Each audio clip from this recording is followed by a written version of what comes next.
नमस्कार मित्रांनो.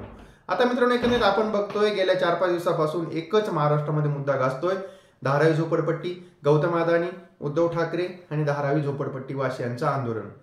तर हा प्रकार नेमकी काय आहे तर तो आज आपण जाणून घेणार आहोत मित्रांनो. पण तत्पूर्वी मी संदीप कठवळ आणि आपण पाहतात माझा युट्यूब चॅनल संदीप कठवळ. आता मित्रांनो एकंदरीत आपण त्याच्यासाठी धारावी हे काय आहे, झोपडपट्टीची रचना कशी आहे, ह्या सगळ्या गोष्टी लक्षात घ्यायला पाहिजे. आणि त्याच्यानंतर अदानीचा प्लॅन काय आहे आणि सरकारनं अदानीला कशासाठी हा सगळा जो भाग डेव्हलपमेंट करण्यासाठी दिलेला आहे ते आपण बघणार आहोत. आता बघा मित्रांनो, एकंदरीत धारावी ही संपूर्ण आशियातली सगळ्यात मोठी झोपडपट्टी आहे. 650 एकर वरती धारावी झोपडपट्टी वसलेली आहे. जवळजवळ 1 लाख तिथं घरं आहेत, 50,000च्या आसपास तिथे मित्रांनो उद्योग आहेत आणि 7 लाखाच्या वरती लोक तिथं राहतात. तर या सगळ्या गोष्टी आपल्याला क्लिअर झाल्या असतील. तर म्हणजे एकंदरीत तुमच्या डोळ्यासमोर आले असेल का एकंदरीत धारावी म्हणजे किती मोठी आहे. तर जे आपण म्हणूया साधा गेस करूया का एखादा जर आपण साधारणतः मुंबई, पुणे, नाशिक वगैरे एवढे जरी हे मोठे जिल्हे सोडले आणि बाकीचे जर समजा आपण जिल्ह्याचा विचार केला तर त्या जिल्ह्याच्या जे काही शहर असतं तर म्हणजे साधारणतः सांगली झालं, सातारा झाला, तर ह्या शहरांच्या इतकी मोठी झोपडपट्टी आहे ती. तिथं आपण बघतो मित्रांनो बघा, आता एकंदरीत जे आपण म्हणतो सगळे छोटे मोठे उद्योग, म्हणजे आपण त्याला लघु उद्योग म्हणतो, घरगुती उद्योग म्हणतो, तर सगळे उद्योग तिथे आहे. म्हणजे पार तुमचं लोणचं, पापड, परत आपल्या मेडिसिनसाठी लागणारे जे काय असतात म्हणजे साधारणतः मेडिसिनसाठी लागणारे आवश्यक घटक, परत आपण साधारणतः दवाखान्यामध्ये लागणारे इक्विपमेंट वगैरे, खेळणी वगैरे, तर ह्या सगळ्या गोष्टी तिथे बनतात आणि ह्या सगळ्यांवरती तिथल्या 7 लाख लोकांची गुजराण होते. म्हणजे एकंदरीत मित्रांनो तर त्या लोकांचं राहणं तिथंच आहे, उद्योग तिथंच आहेत आणि म्हणजे का जीवन त्यांचं ते सगळं झोपडपट्टीवरतीच अवलंबून आहे. मग सरकारचा प्लॅन काय आहे? आता सरकारनं जवळजवळ 6,500 करोड रुपये हे एकंदरीत गौतम अदानीला दिलेत आणि गौतम अदानीला 6,500 करोड रुपये देऊन आता ह्या झोपडपट्टीचं डेव्हलपमेंट करणार. आणि पण त्याच्यात मेक अशी आहे ना, आता ती जी काय डेव्हलपमेंट करणार आहे त्याच्यामध्ये तर फक्त प्रत्येकाला 250 स्क्वेअर फुटाचं घर देणार आहे आणि जे लोकांचे उद्योग जे आहे तर त्या उद्योगासंदर्भात कुठलाही विचार केलेला नाही. जर समजा एखाद्याचा पापडचा बिझनेस असेल तर आपल्याला माहिती आहे का एका घरामध्ये जर समजा आपण म्हणूया बचत गट जरी असला तर किती बाया, साधारणतः 9-10 बाया असतात, त्या पापड लाटणार, पापड वाळत घालणार, मग त्यासाठी जागा तर लागणार. जर अदानीला हा प्रकल्प जर दिला तर गेला त्यांचा धंदा बसला. लोणचे बनवण्याचे धंदे आहेत, तर काहींचे मसाले बनवण्याचे बिझनेस आहेत, तर काहींचे खेळणी बनवण्याचे बिझनेस आहेत.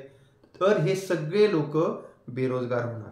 म्हणजे फक्त तुम्हाला जे घर देणार आणि पण अख्खा तुमचा धंदा गेला. त्यात पण नियम असा काढला आहे का जे पात्र आहेत, आता बघा आता जवळजवळ 7 लाख लोक आहेत. आतापर्यंत गौतम अदानीचं असं म्हणणं आहे का फक्त 50,000 लोक पात्र आहेत. मग या 6.5 लाख लोकांनी जायचं कुठं? तर मग असं म्हणणं आहे सरकारचं का म्हणजे आता जे काय तिथलं मिठागर आहे, आपल्याला माहिती आहे मित्रांनो समुद्र आहे, समुद्राच्या कडेला मिठागरं असतात. तर त्या मिठागराचं सुद्धा डेव्हलपमेंटचं काम आता गौतम अदानीला देणार आहेत आणि ह्या सगळ्या लोकांना तिथं शिफ्ट करायचं असा त्यांचा विचार आहे. तर हे मित्रांनो चुकीचं आहे ना.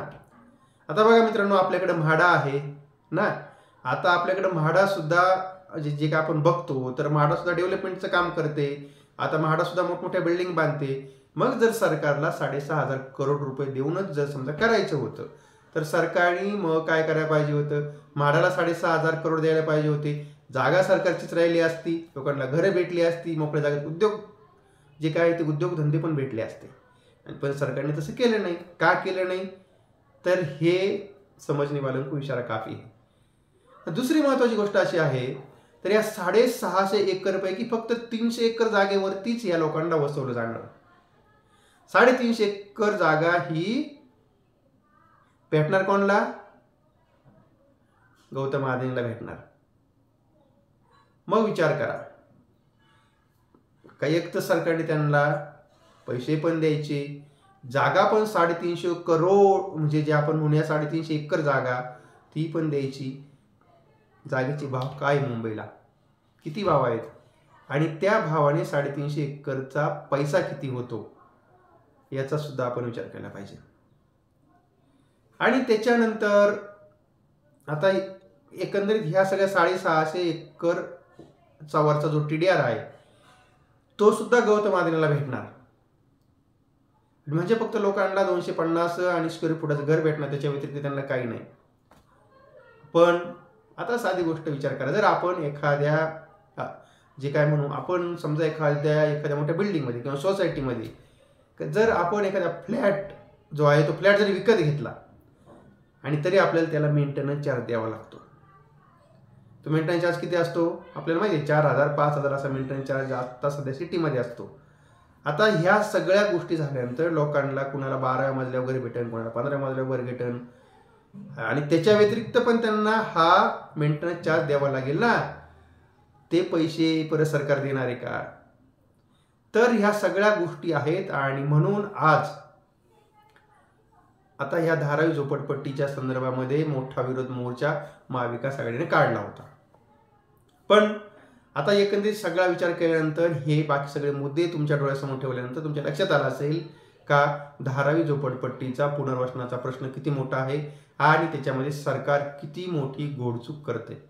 आणि तर एकंदरीत म्हणजे असं सरळ सरळ एखाद्या शेवंडापोरं सुद्धा सांगन का बाबा हे धारावी झोपडपट्टीची जी जागा 350 एकर आहे ती तर सरकार गौतम अदानीच्या घशामध्ये घालतंयच, पण का वरच्या 300 बाकीच्या राहिलेल्या 300 एकर वरचं सुद्धा डेव्हलपमेंट करायचे सगळे हक्क जे आहेत ते सुद्धा गौतम अदानीला देऊ राहिलेत.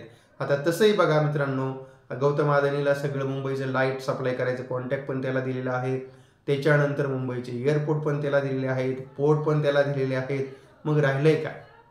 आणि तर मित्रांनो एकंदर असं वाटतंय का सरकार कुठंतरी गौतम अदानी खाली मिंदा आहे आणि किंवा सरकार काहीतरी त्याचं देणं लागतंय आणि म्हणून सरकार हा जबरदस्तीनं असा विचार करतंय का हे धारावी झोपडपट्टी जी आहे ती धारावी झोपडपट्टी गौतम अदानीच्या घशात घालावी असं एकंदरीत सरकारला वाटतंय. आणि पण आता बघा, गौतम अदानीला जर प्रश्न विचारायला गेले तर भाजपचे नेते उत्तर देतात.